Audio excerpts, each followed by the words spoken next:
Mesdames, Messieurs, bonjour. Très heureux de vous retrouver ici en direct du salon Agrimax pour cette émission consacrée à ces idées qui bousculent le monde des agroéquipements. Pour en parler, je suis en compagnie d'Hélène Ertgen. Bonjour. Bonjour. Vous êtes directrice de la FRCUMA Grand Est. Juste à vos côtés, Frédéric Rouillet. Bonjour.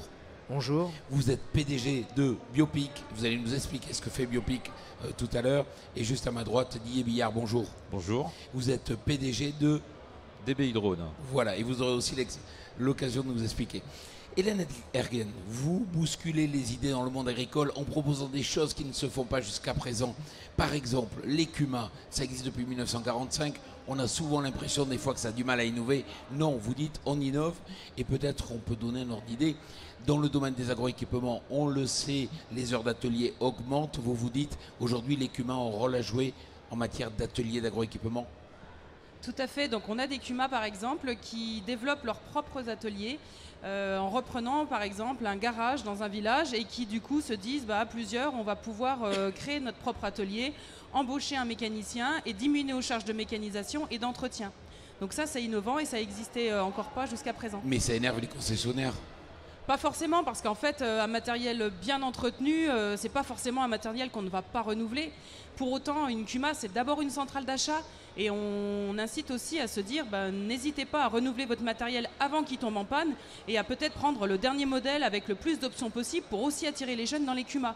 Donc c'est aussi un moyen de pouvoir aussi travailler avec du matériel performant qui permet aussi de diminuer les charges, mais aussi d'améliorer les conditions de travail. Alors là où vous énervez les constructeurs, c'est en développant la notion d'achat groupé. Expliquez-moi. Alors la notion d'achat groupé n'est pas encore vraiment en place, mais c'est une réflexion qu'on a de se dire, et si on groupait aussi les investissements de plusieurs CUMA. Donc voilà, c'est une réflexion qu'on a dans le réseau, qu'on peut pousser et qu'on peut amener avec les concessionnaires et les marques pour pouvoir travailler encore à diminuer les charges et à grouper les achats, effectivement, comme le fait le TP depuis déjà des décennies. Alors là où vous devez énerver les coopératives, c'est en proposant des sortes de CUMA, organismes stockeurs. Alors en fait, c'est pas forcément... c'est les éleveurs, c'est les céréaliers qui se disent mais le label qu'on voudrait nous demain, c'est une traçabilité de notre grain et de pouvoir aller de la chaîne du début à la fin nous-mêmes avec des CUMA qui sont capables de stocker et de pouvoir revendre elles-mêmes leurs céréales. Donc on a aussi des CUMA qui, dans ce domaine-là, réfléchissent à innover sur une nouvelle façon de vendre avec un label de traçabilité du début jusqu'à la fin. Il y a un véritable sujet dans l'économie en général et dans la société en général, c'est l'obsolescence programmée. Vous dites que les CUMA ont un rôle à jouer là-dessus. Tout à fait, parce qu'en fait, un matériel qui vieillit et pas un matériel qui est bien, il vaut mieux un matériel qui s'use. Et nous, on leur dit, mais usez votre matériel, partagez au maximum, ayez le plus d'engagement possible pour que ce matériel soit optimisé le plus possible. Parce qu'avec les nouvelles technologies, c'est du matériel qui est très performant, mais s'il vieillit en grange, ça sert à rien. Donc la CUMA, elle est là aussi pour pouvoir mutualiser au maximum et l'user le plus possible. Mais alors pourquoi on vous accuse de saturer le matériel d'occasion ? Parce que nous avons la capacité de pouvoir éditer un guide des prix de revient qui permet d'évaluer la date a priori à laquelle le matériel commencerait à s'user. Et on voit les charges d'entretien et de mécanisation qui augmentent après 4, 5, 6 ans. Du coup, on leur dit, pensez à changer votre matériel avant qu'il tombe en panne. Et on négocie avec les banques aussi pour leur dire, ne pénalisez pas les emprunts qui seront remboursés de manière anticipative. Mais une CUMA qui change son endaineur au bout de 4 ans, même s'il aurait pu en faire 10, et du coup, il le met sur le marché de l'occasion. Donc, il est possible que nous soyons aussi vecteurs de matériel d'occasion. Mais si ça peut aussi être utile à des agriculteurs qui ne sont pas en CUMA de pouvoir investir dans du matériel qui est encore performant, mais qui a déjà été utilisé, pourquoi pas? Là où vous bousculez les idées en agriculture, c'est de dire aussi que certains matériels sont trop spécifiques, pas assez polyvalents, par exemple les semoirs, les séchoirs. Tout à fait. Donc en fait, on a des CUMA innovantes avec des présidents qui se lèvent le matin avec plein d'idées et on a du mal à les suivre. Et on a là, dans la Marne et en Ardennes, des CUMA qui réfléchissent à un séchoir polyvalent qui pourrait sécher des plantes aromatiques médicinales et du chanvre. Et ça n'existe pas aujourd'hui techniquement. Donc on est en lien avec la FRAB, avec le CIVAM de l'Oasis, avec d'autres organismes et Unilassal en tant qu'école d'ingénieurs pour inventer un séchoir qui demain pourrait sécher les deux. Parce que le chanvre, 4 heures après sa récolte, il doit pouvoir sécher sécher, sinon il est perdu. Et du coup, sur un smartphone, on pourrait avoir une application qui montre les séchoirs polyvalents qui seraient disponibles au plus proche.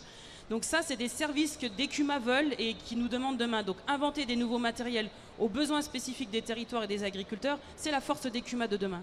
Il y a eu cette semaine des manifestations. Vous dites quelque part, il faudrait qu'on sache si le tracteur, il est acheté en Cuma ou pas, parce que des fois, c'est mal compris. C'est-à-dire qu'on incite les Cuma à coller l'autocollant « Je suis en Cuma » sur le matériel, parce qu'effectivement, on se dit que pour un gilet jaune qui a du mal à joindre les fins de mois, peut-être que s'il ne sait pas que le matériel qu'il voit passer, qui pourrait avoir du mal à investir lui et qui vaut le prix de sa maison, lui dire ce matériel, ne t'inquiète pas, il a été raisonné à plusieurs et nous aussi on a les mêmes problèmes que vous et nous aussi agriculteurs, on pense à mutualiser et on est le blablacar de l'agricole depuis des générations. Ça pourrait aussi peut-être limiter certains agribashing sur ce sujet d'investissement, oui. Merci beaucoup. Frédéric Rouillet, vous êtes sur le stand juste en face. Oui. C'est intéressant, vous développez un système qui est très ouvert, expliquez-moi. Voilà, exactement. Nous, notre concept, c'est d'apporter des solutions à l'éleveur qui sont en adéquation avec son portefeuille. Donc en fait, on est un peu nous, on vend des Dacia, en gros. C'est les Dacia du monitoring. Notre cible, c'est des éleveurs. Les éleveurs, quoi qu'on dise, ont quand même des difficultés économiques extrêmement importantes, que ce soit dans le lait ou dans la viande. Et nous, on apporte des solutions qui sont en adéquation avec leur portefeuille parce que justement, on va éliminer les doublons technologiques. Il y en a beaucoup dans l'agriculture. Nous, notre doublon technologique qu'on élimine, c'est de multiplier les gateways, donc les passerelles, les box qui réceptionnent la donnée. On en a une seule, elle est compatible avec tous les capteurs qui sont en LoRaWAN, donc un protocole de communication standard. C'est un petit peu comme le Linux. Nous, on préfère partager plutôt que d'essayer de tenter d'avoir tout le marché. On est très ouvert et au final, du coup, nos prix sont nettement moins chers que la concurrence puisqu'on est à peu près à 40% de moins pour une offre complète, détection des chaleurs et du vélage. Frédéric, pour être très clair, vous dites aujourd'hui un éleveur il est obligé d'acheter une passerelle pour son détecteur de vélage, puis à côté il va acheter une passerelle pour une station météo, mais il suffirait d'avoir une seule passerelle capable de communiquer avec la ferme. Exactement, c'est pour ça qu'on s'est affilié à un grand groupe français qui est Sagemcom, qui fait partie de la LoRa Alliance, donc des gros constructeurs qui veulent justement standardiser les protocoles de communication pour avoir une seule base réceptrice, donc la passerelle, pour tout l'ensemble des capteurs de la ferme. Et donc nous on est ouvert justement à ces capteurs qui peuvent utiliser nos passerelles que l'éleveur achète. Et pour lui, pour amortir ces passerelles, c'est beaucoup plus facile d'en avoir qu'une seule. Et c'est beaucoup plus rentable. Voilà. Là on est dans le domaine des objets connectés. Pourquoi avoir choisi LoRa? Il y a notamment Bouygues, il y a notamment Orange dans ce consortium, plutôt qu'une boîte comme Sigfox. Alors nous, si vous voulez, tous nos capteurs sont basés sur une ultra faible consommation. Et effectivement, Sigfox, la puce Sigfox consomme plus que la puce LoRa. Donc ça, c'est déjà un critère de choix assez important. Et je pense qu'il y aura beaucoup plus de développement en LoRa qu'en Sigfox. Mais Sigfox vous aurait permis d'avoir un double échange, c'est-à-dire descendant et montant. Oui, mais en fait, contrairement aux idées reçues, il y a quand même un échange dans les deux sens avec le LoRa. Il est plus limité, mais pour nous, il suffit. On va juste régler des paramètres à distance avec le LoRa. Alors qu'effectivement, avec Sigfox, on peut aller dans plus de fonctionnalités. Mais de toute façon, il n'y a jamais de solution parfaite. C'est au détriment d'autres fonctions qui sont pour nous plus utiles en LoRa. Didier Billard, qu'est-ce que vous apportez de plus au secteur agricole dans le domaine du drone? Alors nous, ce qu'on va apporter déjà, c'est la partie réglementation. Et pouvoir former déjà en fait au métier du drone, c'est-à-dire les mettre dans un cadre réglementaire qui vont leur permettre de pratiquer l'activité drone et avec toutes ces applications, mais dans un cadre purement réglementaire où on va pouvoir lancer toute cette partie vol, analyse et relevé technique pour derrière faire de l'interprétation de données. Quel type de drone vous conseillez? Alors aujourd'hui, deux types de drones, voilure fixe, voilure tournante. Voilure tournante, c'est tout ce qui a hélice et qui vole, donc autonomie limitée 20-25 minutes, avec une surface couverte entre 5 à 10 hectares maximum.